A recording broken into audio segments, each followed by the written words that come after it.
Welcome to App Stories, a weekly exploration of the world of apps. Today's show is brought to you by SetApp and Hoban Cards. I'm John Voorhees, and with me is my co-host, Federico Viticci. Hi, Federico. Hello, John. How are you? I'm hanging in there. It's been kind of a busy week. I don't know, there's no news, but I feel like you and I have been extraordinarily busy lately. One of the things you've been doing is doing a lot of reading. I mean, that's not work busy, but it's keeping you up at night, I know. I've been doing two things. I've been building shortcuts for the Mac Stories Shortcuts Archive. So I've been doing that, and I've been doing a lot of reading. And specifically, I've been doing a lot of fiction reading in Apple Books. Because I've been slightly obsessed with the Red Rising series. It's a sci-fi series by author Pierce Brown. This was recommended to me a couple of months ago, I think sometime in January, by a listener of Connected. And it was basically the perfect storm because one of my goals for 2019 was to read more. And so by the end of January, I had already completed one book in Apple Books. It's called The Death of Expertise. And so I mentioned on Connect, I want to read some fiction stuff. I like Harry Potter. I like, sci-fi, but not too geeky, not too much into, physics or very lightweight sci-fi. And this person came up to me with this perfect recommendation. And so I've been reading a lot. I finished, Red Rising is organized in 2 trilogies. The second trilogy is still ongoing. The second book of the second trilogy will come out this summer in July. But I completed the first 4 books. So the first trilogy and the first book of the second trilogy in about a month, maybe even less.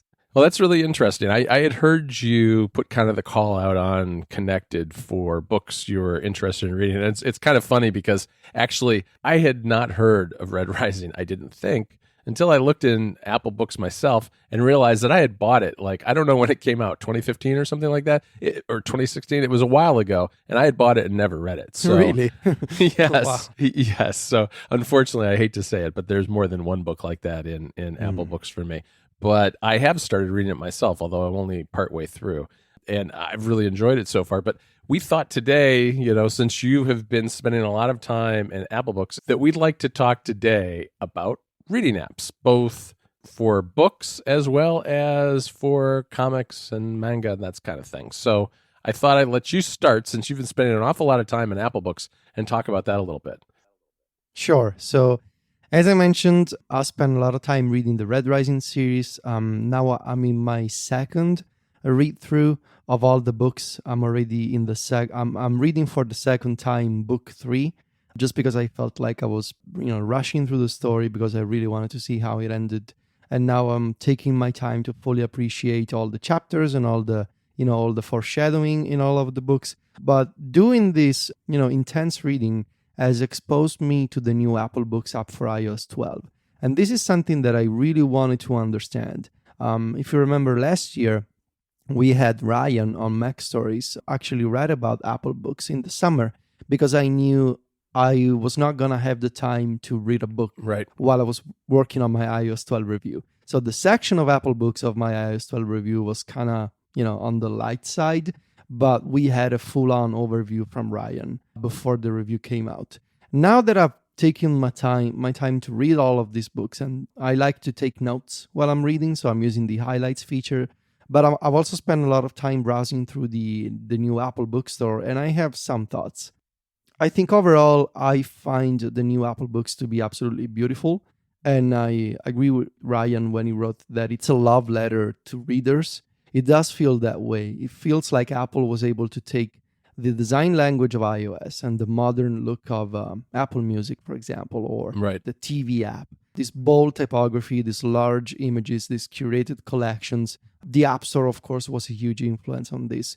But they were able to mix all of those elements with a uniquely book style, for the lack of a better word. So the serif version of San Francisco, for example, the font that you see in the store of Apple Books, and all of these extra touches like these modal cards that open for product pages on the Apple Bookstore, all of these collections that you see as you browse. I think all of these elements together, they are a perfect combination of the modern iOS design language, but also it feels like it's something specifically built for books. Unlike, for example, the podcasts app and the podcast section of the iTunes Store, it feels like it was just inspired by the App Store. But Apple, it's not like they did something specific for podcasts there.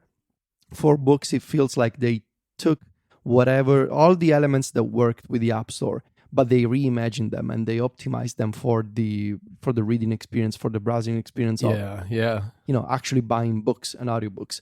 I think that absolutely works. Yeah, I really like the Reading Now section. That one is my favorite because it does a really nice job of combining the books that you own and the one that you're reading with some suggestions and some trending stuff. It's a little bit like the way Apple Music works with a For You section and that sort of thing. But the book that you happen to be reading is sitting there open, just like a book sitting on a table. And then you've got just kind of, you scroll sideways and you see some of the more other recent books that you've picked up.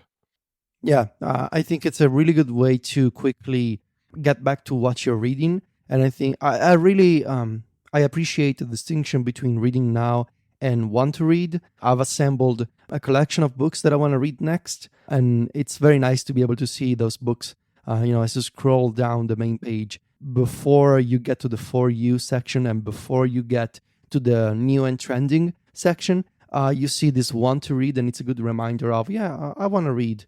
So I have a book from Marcus Aurelius, the Roman philosopher, to read next about the Stoics and their philosophy, lightweight reading, really. I really appreciate the design aspect and the sort of the visual separation between your library and the store and all of these collections that Apple has made, all of these curated sections. Like when I was just getting back into reading, they really came in handy, being able to browse the Apple bookstore and finding all these editor's picks and the New York Times bestsellers list, for example. Everything is available in the Apple bookstore, and I think it really does work well. What I'm a little concerned about is the fact that Apple didn't put as much thought into optimizing or evolving the reading experience of Apple Books.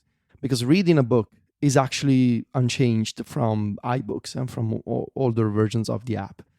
And it's especially, I think, problematic when you start comparing Apple Books to Kindle and what Amazon is doing. Just to give you 3 examples. Kindle has tight integration between the dictionary, but also Wikipedia and other sources. You can actually look up information just by selecting something in a book. And all of this is absent from Apple Books. There's the system-wide lookup feature, which is the dictionary, which has gotten better in iOS 12 in that it gives you, it's got a thesaurus built in, it gives you synonyms and all of these extra sources, but it doesn't feel as clever as what you have in the Kindle. And also notably absent is something like the X-ray feature that you have in the Kindle apps and the Kindle system that allows you, Amazon has X-ray for TV shows and movies and even books. And it's essentially a way to find more information about places or people or objects or facts mentioned on a page. And it's amazing when it works, and it tends to work pretty well, I think, especially for when you're reading technical stuff with lots of references. Like I was reading the Jason Schreier's book, Blood, Sweat and Pixels, about crunch in game development. And with the X-ray feature, you can look up all of these company names, all of these game developers, all of these games, and it gives you information right there. And all of this is nowhere to be found in Apple Books. But what I'm most annoyed about is how Apple Books completely lacks any kind of social feature in the form of being able to see what your friends are reading and what your friends are recommending, but also being able to share highlights and passages that you like from a book. Kindle has Goodreads integration that lets you recommend books, lets you create lists and follow people and be followed, but also create an archive of quotes of highlights that you like from a book. And in Apple Books, all you can do, so the social aspect is nowhere to be found. All you can do is just highlight some text. And then if you want, you can search for those highlights. But the entire highlight system is extremely basic and is basically stuck to almost 10 years ago when the first iPad launched. And I really would like to see a better way to organize highlights and share highlights with other people, or just maybe even, and I'm just throwing this out there, but it would be nice to have shortcuts actions in the Shortcuts app to be able to extract those highlights and notes from a specific book.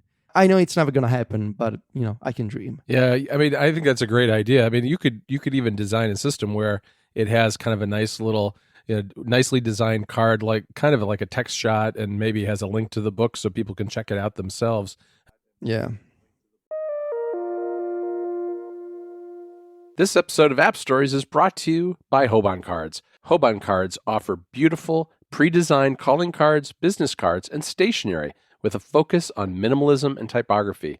Each card is individually hand-fed through their cast iron letterpresses, which are from the turn of the century. The cards make an immediate impact. They get noticed for the tactile impressions that the letterpress makes into the paper. You know what's also great? Hoban Cards specializes in small runs of cards. Many of us don't need thousands of business cards, but when we need one, we want one that's well made and memorable. Hoban Cards uses thick, 100% cotton paper that has a great texture. Their customers often call their cards tiny pieces of art. The receivers of the cards notice them instantly as something beautiful and different. Most of us have seen cheap, glossy, gaudy business cards and what they look like. I mean, they look like they're cut out of the side of a cereal box. Hoban cards are different. They think of their cards as the anti-business card. That's because they're designed to be ultra minimal and promote you as a person instead of a business interest. The typography and printing help the cards stand out.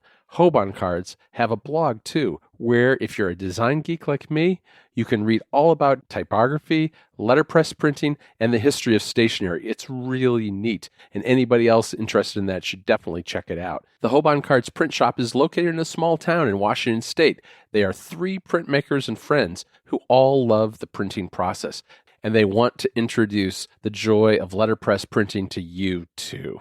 In addition to their calling cards and business cards, they also print personal stationery that's great for leaving short, memorable notes. HobanCards.com specializes in pre-designed templates that you can choose from, but you can also print fully customized work if you want to add your own art, like your company logo. They create physical letterpress plates for your cards, and they keep them in the shop in case you want to reorder, and all reorders receive 20% off the original price. They also have a cool video that walks you through the letterpress printing process, so definitely check that out at hobancards.com/video. For thoughtfully designed letterpress printed business cards and stationery for creative individuals and small businesses, there's no better option than Hoban Cards. Visit hobancards.com today to learn more and browse their beautiful selection of business cards and stationery. And use the code MACSTORIES at checkout to get $10 off your first order. Again, that's hobancards.com and the code MACSTORIES for 10% off your first order.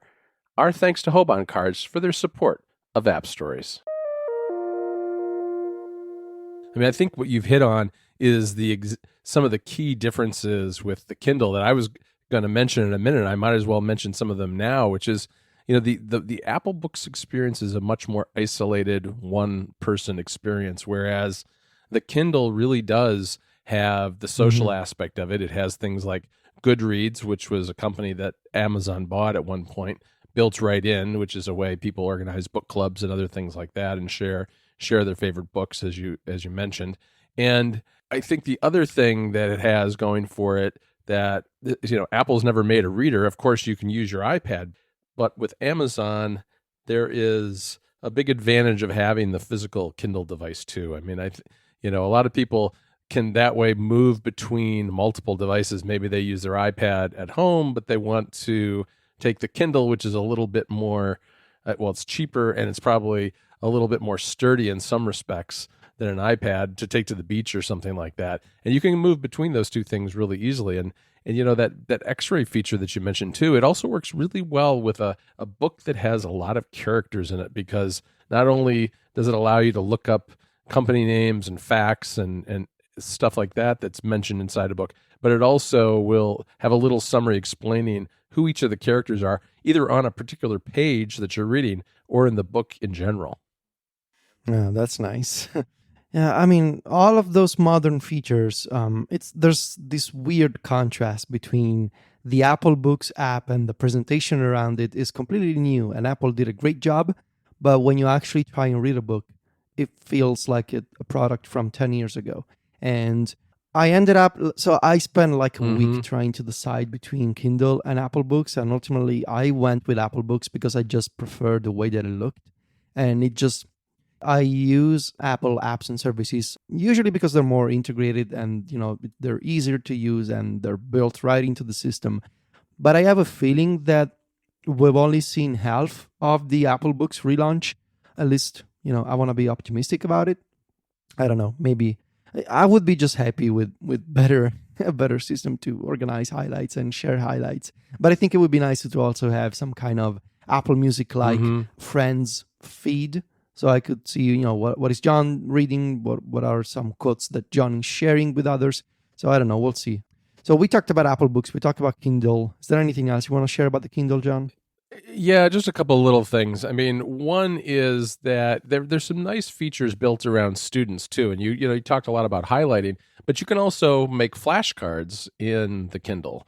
You can, you're reading something, maybe you're reading a textbook and you find a fact and create a question and then you have a flip side, which is your answer, or maybe it's vocabulary. I know you've been talking about that a little bit on Connected recently with the dictionary app Lookup, which is going to implement something like that in the future. Those are both, I think, important distinctions about the Kindle that might make someone prefer it over Apple Books. But in the end of the day, I kind of fall on the same side as you do because I used to have a Kindle, just a Kindle device. And then I used the Kindle app on iOS a lot more. But now that I don't have that Kindle anymore, I really do prefer the design of Apple Books. When you go into the Kindle, it's just a grid of book covers. It doesn't have that same kind of nice design language that you find in Apple Books, which, it's just the looks of it, I suppose, but that makes a big difference when you're sitting there looking at it for hours on end as you read a book. And that's just what I like the best. So I want to talk about a couple more apps, but I think you also have something else to talk about that is not about books. It's about comics. Called Comixology, and I know a lot of people are familiar with this. So I'm not a comic book person. I'm more, as we'll see in a few minutes, I'm more about manga myself. I do have a Comixology account. I tried using it before, but I don't know. I was never able to really get into it. Tell me how do you use Comixology? And I don't know, is it good? Are there better alternatives around? I have no idea.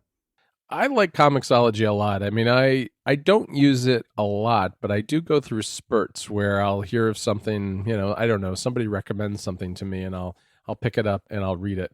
And I've got a pretty good sized collection because there actually was a day before Comixology was bought by Amazon where they would do like a Black Friday thing and they would give away thousands of comics every year.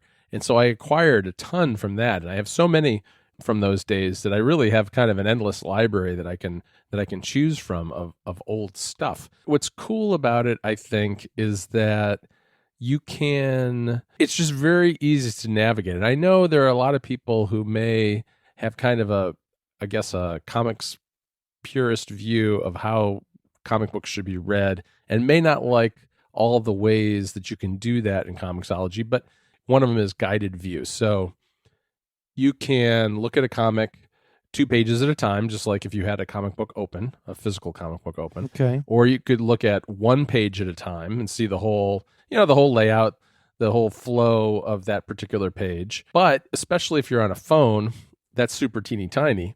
So what you can do is you go into guided view and it will move you through section by section, even sometimes within one part of one section of the comic. It'll just kind of step you through, and it has nice animated transitions. It just is a nice way to move through a comic book, I find. And I think the problem that Comixology has that is also common to the Kindle, I mean, Comixology is also owned by Amazon, but because they don't sell through their apps because they don't want to give Apple a 30% cut, the best you can do, there's a view where you can go through and look at all the comic books that they offer in the Discovery tab, but you can't buy anything. All you can do is wish list it, and then you got to go back out to a browser and buy it and then download it to your device. That's not a very good experience. It's a shame that we're still at that point with these apps, but it's not super hard to do either. So, it's that's what I use it for. I mean, I enjoy it just because I don't like having a lot. It's just like with books. I just don't like having a lot of paper books lying around,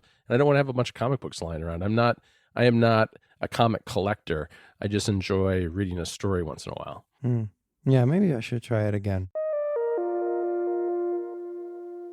This episode of App Stories is brought to you by SetApp, the app subscription service created by the developers of Clean My Mac. SetApp is the Mac app suite that should have been. The makers like to think of it as an app buffet. Pay one fee and gain immediate access to an ever-growing collection of over 130 of the best Mac apps, all curated to make your day more productive. SetApp has impeccable design, modeled to be just as beautiful as the Mac it functions on. The collection grows as members recommend new apps, so there's no need to buy separate licenses or subscribe to apps like Ulysses, Flume, or iStat menus. They're all in the SetApp store. The SetApp collection covers every possible category. You've got graphic design apps, coding, to-do lists, personal finance, audio enhancement, photo editing, travel, email clients, and a whole lot more. Try every single app in the collection for free with their 1-week free trial. Just go to setapp.com now to check out the apps and try it for free. Again, that's setapp.com for over 130 of the best Mac apps available. Our thanks to SetApp for their support of App Stories. So speaking of comics and but from a different culture and country, I've always been into manga, so Japanese. You could call them Japanese comic books, I suppose. Since I was a kid, I used to buy physical manga at a local shop in Viterbo, my hometown. But after high school, and especially since I started working and writing for Mac Stories, then the iPad came out, and I stopped buying physical manga, both because I was concentrated on work, but also because I wanted to be able to read manga digitally. And all of my friends, they were into these illegal and shady web services and websites that allow you to read digital manga. But the problem with those is twofold, I think. Manga, the leading publication in Japan for manga is called Weekly Shonen Jump.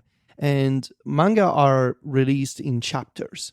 So each week there's a chapter. And on this magazine that you buy, there's multiple series. So there's like one chapter for 10 or 20 different series. So the likes of One Piece and Naruto and Dragon Ball, all of these names, they have one chapter in Weekly Shonen Jump and the week after and the week after that. And every once in a while, all of these chapters are collected in a single physical volume, which is the volume that I used to buy as a kid. These volumes are called tankobon in Japanese. But on the web, on these websites, you find all of these chapters. But because they're pirated downloads and they're illegal, you're not actually paying for anything, they don't have official translations. And so you're dealing with these often low-resolution scans, like actual PDF scans, with text overlaid on top of them, with translations done by fans and other people, but not by the actual publisher. And these are called sometimes scanlations, in that there's people actually scanning the Japanese volumes and then overlaying text on top of them. And they do a decent job sometimes of trying to match the font, trying to, make it look like it's a native translation, but it never is. And you gotta go on these illegal and ugly websites. So I just stopped reading manga because I couldn't bother using this, doing like my friends. My dream was, I want to be able to do this legally. I want to pay something. Let me pay a subscription. Let me pay for these digital volumes, but let me have them all on the iPad. So my dream was, I want to have the Netflix of manga on my iPad and my phone. And there were some apps to read manga, on the App Store before Shonen Jump completely rethought the experience. Used to be that you had to buy each volume for like $7 or $10, which was fine. It was something that I could afford. But again, my dream was, I just want to be able to pay a single monthly fee and read everything that I want.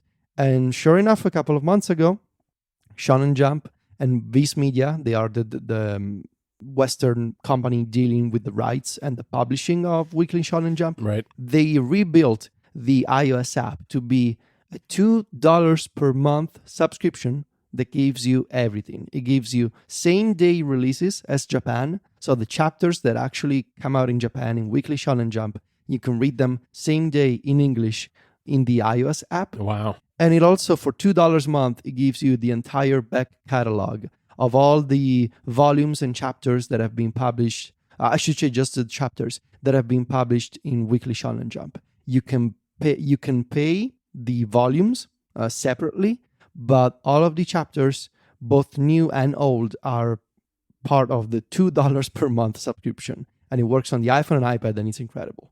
Yeah, it's really kind of amazing because I have looked at this app too. I was reading One Piece, and I was just looking as you were talking, and there are 934 chapters available. Yes, it's a long series, and it's still ongoing. And so, and that's just one series, right? I mean, there are tons of different series here. Yeah. I mean, for $2 a month, this is like more than anybody could possibly read in a lifetime. It's incredible, but I guess, I would have paid $10 for this. Oh, sure. But it's $2. And the app was updated just a few days ago with a better home screen. So now it's got like Apple Books. It's got like a continue reading section. It's got a carousel of new releases. Again, it works on the iPhone and iPad, supports landscape, supports portrait. It supports offline downloads. So, of course, you can cache chapters for, if you don't have an internet connection. Right. It's not the most, technically advanced app. It's not, as polished as Apple Books, but it works. It's colorful. It's fun. Gets the job done. And it's $2 a month. It's not quite as polished in terms of navigation and things as Comixology, but it's funny that you mentioned the continue reading section, because I was looking at this when it first came out, and I started reading something, then I closed it, and I was like, uh-oh, where did that go? What was I reading? And now it's nice. There's a continue reading section right there on your home tab, and so you can get back to where you start. And, too, if you just want to try this out and don't know whether you want to spend even the $2 a month, there are free chapters that you can read. Like I'm looking at this one, usually the first few chapters and the last few chapters, it seems like, are free. And then, once you find a series you like, you can subscribe and get all the chapters. Yeah. So I've been really happy with this one.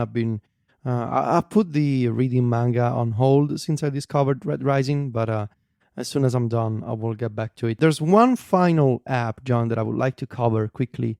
Okay. May come as a surprise, but I've started using Apple News more, and I actually kind of like it. This has been going on for the past couple of months. I've discovered that I like to catch up on certain topics in Apple News, and those topics I do not want to see on Twitter, or I do not want to see in my RSS reader. I'm talking about politics or economics or entertainment, news about music and movies and TV shows, that kind of stuff.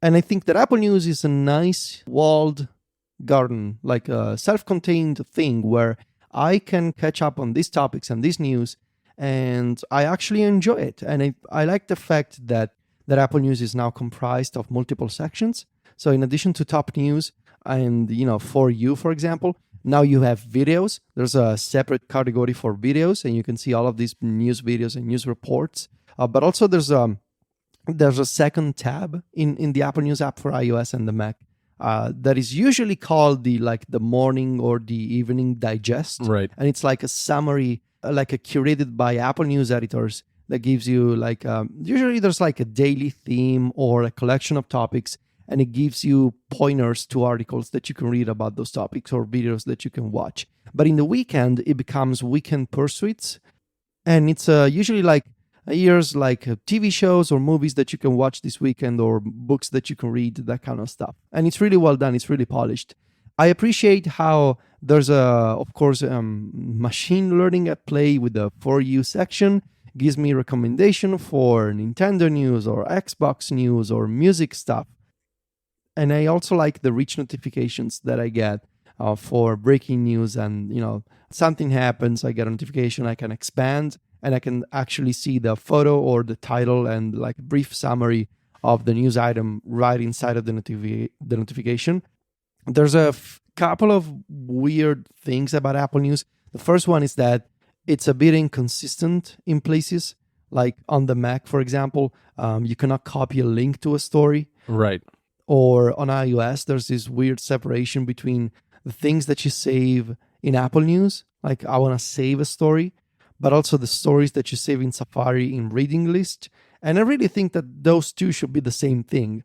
But now I'm forced to go to two different places if I want to catch up on all my reading queue, because they're not the same. And also I keep thinking, I wrote this in my iOS 12 review, and I'm sure that I mentioned it at some point on App Stories, but I really think that Apple should do what they did with stocks and business news. Stocks in iOS 12 as a business news section Right. that is actually powered by Apple News, but it's right inside the Stocks app. I think Apple should do the same with Apple Music and whenever it is that they launch it, the Apple TV service. They should embed music news and entertainment news powered by Apple News, and therefore powered by intelligence that tries to match your taste and your interest, and put that content into the music app and the TV app. So yeah, I agree. They're already doing a lot of editorial content in Apple Music, but it's just it's really not that easy to get to. And I think doing it like you suggested would be a great way to do that. I've used Apple News for a long time too, and I really enjoy it myself. I use it for a combination of like U.S. and world news, as well as entertainment, technology, and Apple News to some degree. And one of my favorite sections is a Netflix section that I have, because it gives me a heads up anytime some new series is coming on Netflix. It's a great way to kind of plan your weekend and find something to binge watch. Okay, Federico, that's it for today, folks. I want to thank our sponsors again. That's SetApp and Hoban Cards. And you can find me and Federico, of course, over at macstories.net, where we're writing. And both of us are on Twitter and on Instagram, where I'm at John Voorhees. That's JOHNVOORHWES. And Federico is at Viticci. That's VITICCI. Talk to you later, Federico. Ciao, John.